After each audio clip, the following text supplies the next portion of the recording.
This is Nightline. Tonight, Last Voyage, the latest in the search for that Michigan mom who vanished in the Bahamas. How the sailing couple went from documenting their life on the sea. Day 2 of crossing the Gulf of Mexico. We are crossing the Gulf of Mexico.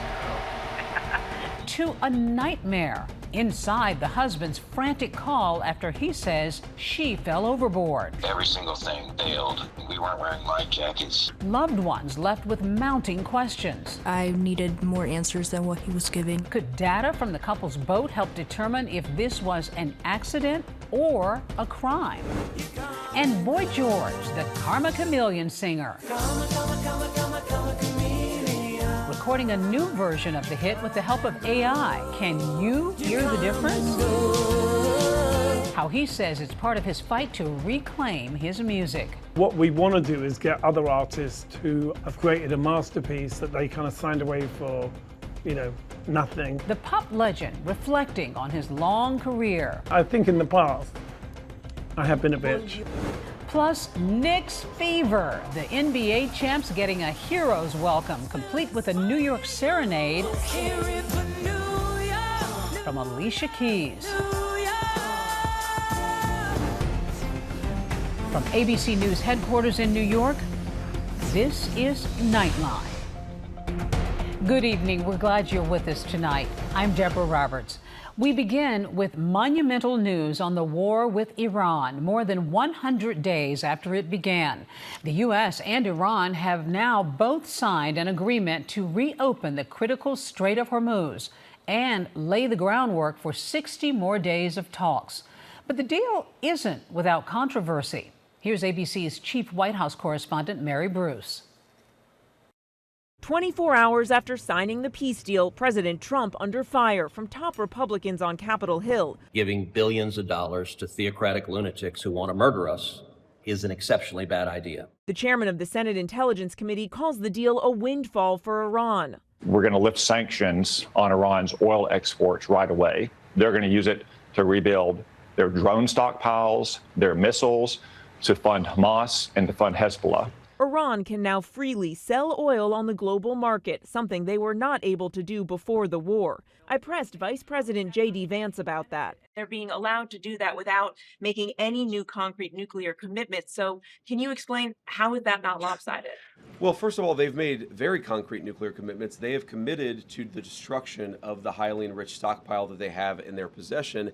But number two, all we've done is lift the blockade in the Straits of Hormuz. We basically returned it to where it was before the conflict. But in the document, Iran does not commit to destroying its stockpile of highly enriched uranium. As for money, the U.S. pledges to work to unfreeze some $24 billion in Iranian assets and to help create a $300 billion reconstruction fund for Iran. Many thanks to Mary. We turn now to the deepening mystery of the missing mom in the Bahamas, Lynette Hooker. Her husband claims she fell overboard from their small boat more than 2 months ago. As the investigation goes on, people who know the couple say some of the pieces aren't adding up.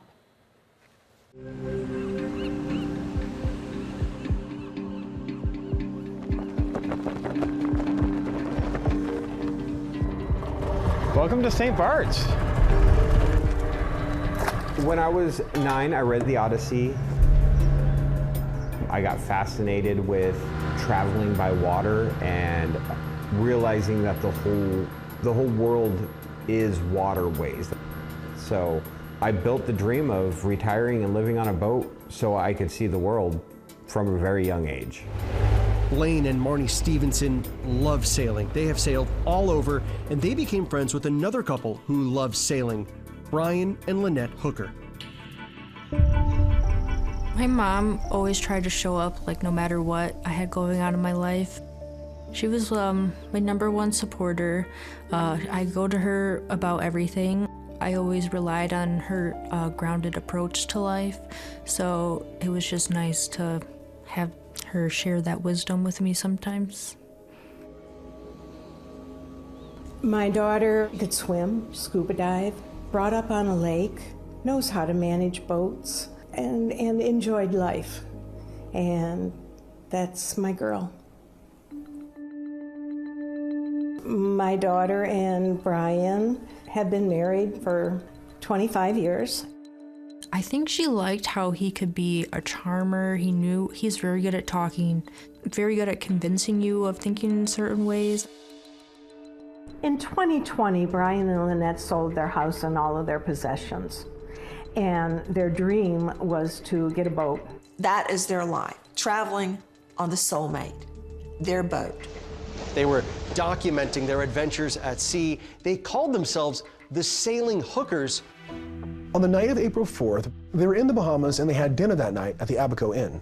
They left the Abaco Inn around 7:30. When I spoke with the manager of the Abaco Inn, he told us that they weren't like overly drunk, they weren't fighting, that nothing really seemed out of place. They got in their dinghy to head back to their sailboat. Mr. Hooker states that a storm came up suddenly. She basically just bounced off the dinghy in the middle of a little blow, like 20-some knot winds that popped up on a half-mile maybe trip. And that his wife, an avid swimmer, fell overboard. I believe he's used the term bounced off the dinghy, whatever that means. Blaine Stevenson, he records a phone call with Brian Hooker. He says that Brian is all out of sorts. He sounds very desperate. Every single thing failed. We weren't wearing life jackets. It was sundown, and the sun set like basically 10 minutes after she fell over. Brian Hooker claims to law enforcement that he tried his best to save her, throwing out a life preserver to try to help her, but he lost her under the water. Brian says that he is screaming, trying to find her. He shoots off a flare, anything, but it's all for naught. He can't find her. Lynette falls out of the dinghy with the keys attached to her, and the engine shuts off.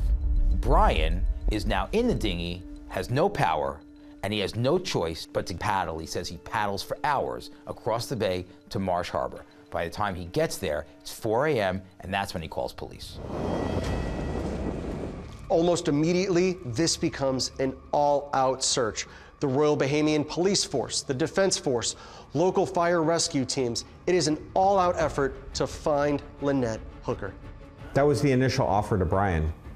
When I was on the phone with him, I'm like, well, who do you need? What do you need? As the days go by, Blaine says, things really don't seem to add up in Brian's explanation of what happened that night.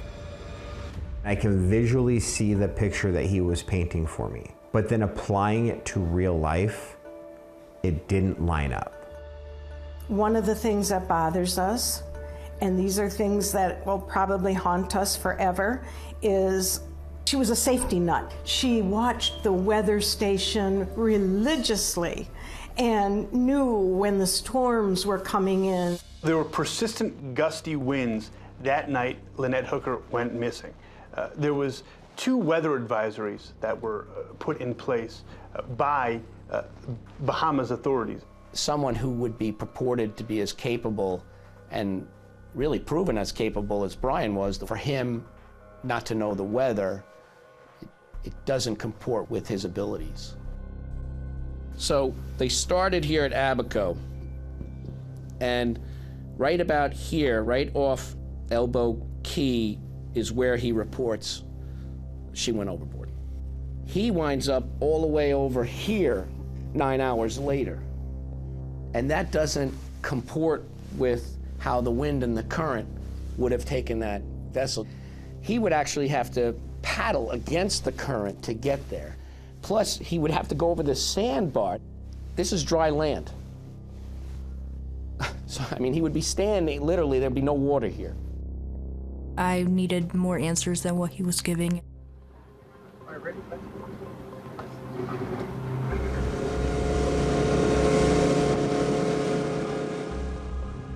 In June, the U.S. Coast Guard announces a really substantial search and investigation. They're bringing in divers. They're bringing in underwater drones. They're bringing in canines. If they find a piece of clothing, a shoe, anything from Lynette that she might have had, there'll be more and more evidence that they will build against Brian Hooker to try to build a case. This search came about because authorities looked at electronic devices, allegedly from Brian Hooker, and that data initially didn't match what Brian Hooker told the authorities, according to a U.S. official. And this is important because when Brian Hooker interviewed with authorities in the Bahamas, he actually omitted this particular area. It seems like the GPS on the boat was off between 9 p.m. and the next morning. 90 minutes after Brian Hooker says Lynette was thrown off the dinghy. After the Coast Guard wrapped up their latest search, they did not report anything. It's hard, yeah, to grieve loss of your mom because there's no body, so how can you really know? In the Hooker case, there's no evidence of planning, no confession, no anything that can point to circumstantial evidence as opposed to an accident. And the court of public opinion can have a different opinion, but the court of law, there's not more here until something is found. What happened to Lynette is still a mystery. Authorities have not named Brian Hooker as a suspect in an ongoing criminal investigation. Brian Hooker still maintains his innocence, regardless of what people say is possible or not in these waters. For more on this story, including what Brian Hooker told ABC News about his wife's disappearance and the question that made him cry, you can watch Last Voyage, The Disappearance of Lynette Hooker, now streaming on Disney Plus and Hulu. When we come back,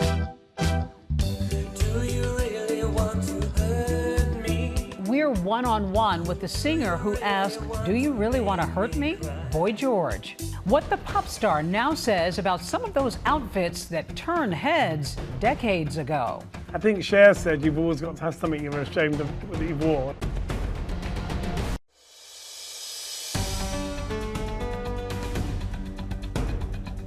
Welcome back.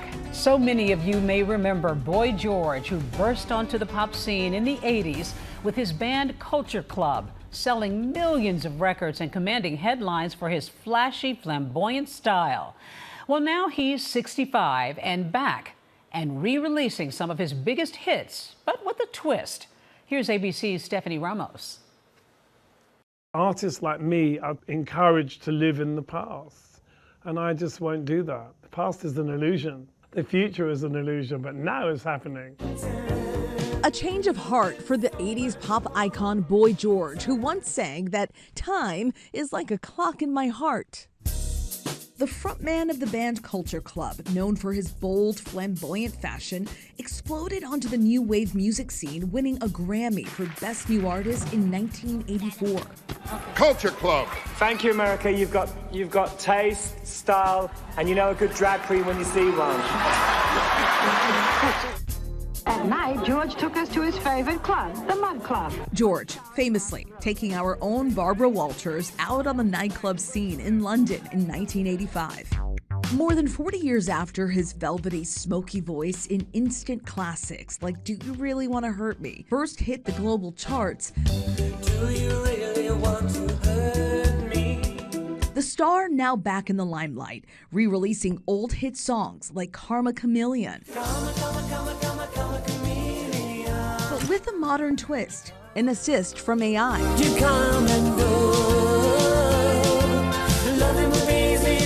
Can you hear the difference? How do you feel about this new version of Karma Chameleon, this AI version? I love it. It has all the experience of everything that I've lived through, but with the sort of tone, you know, and the nuance of my voice at 22. And so far, the reaction is that the new version is warmer, because I had to go back in the studio and sing it almost like I was imitating myself. 65-year-old George O'Dowd taking back financial control of his catalog, joining forces with Artists Included, a new company that uses AI to help artists re-record their songs by restoring their vocals to the exact sound heard in their original tracks.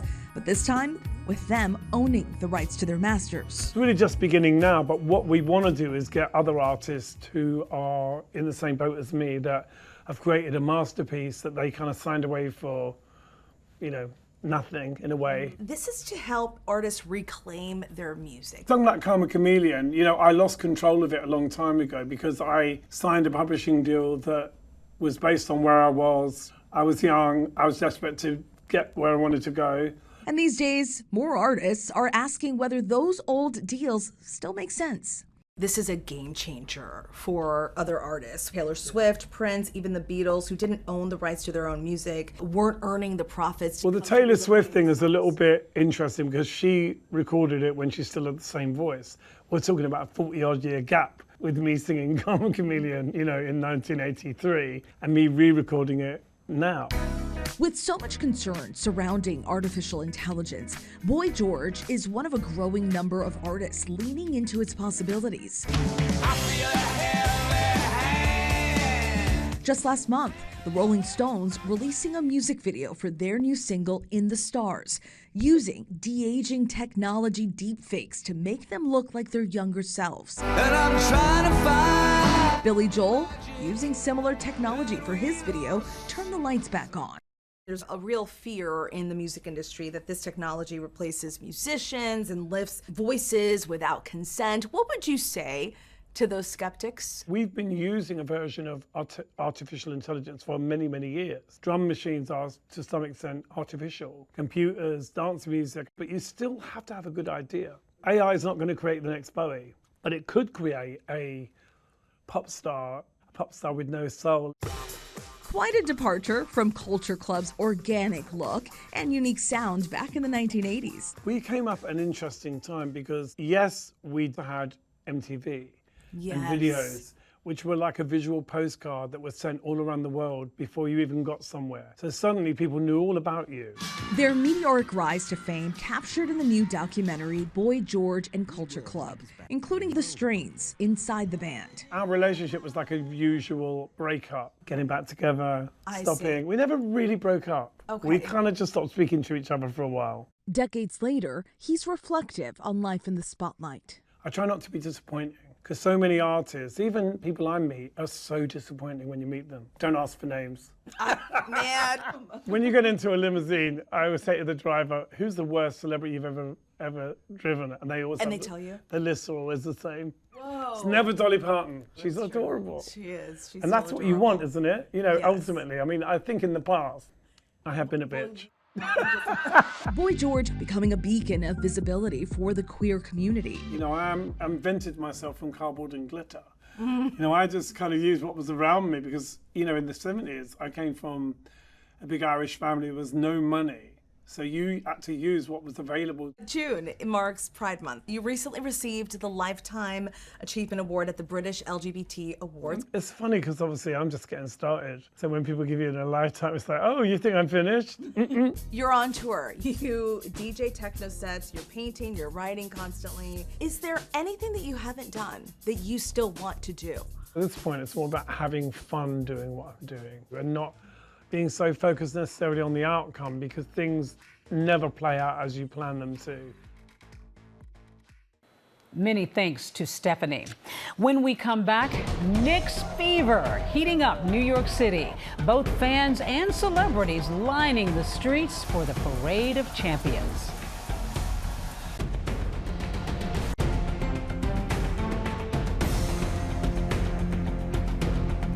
Finally tonight, the party of all parties, more than a half-century in the making for those New York Knicks.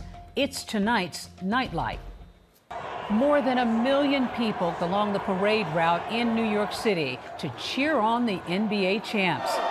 Celebrities, including Timothée Chalamet, Mariska Hargitay, and of course Spike Lee, all spotted Alicia Keys serenading the hometown heroes with, what else? Empire State of Mind. These streets will make you feel brand new. Big lights will inspire you. And that's Nightline. Thanks for staying up with us. Good night, America.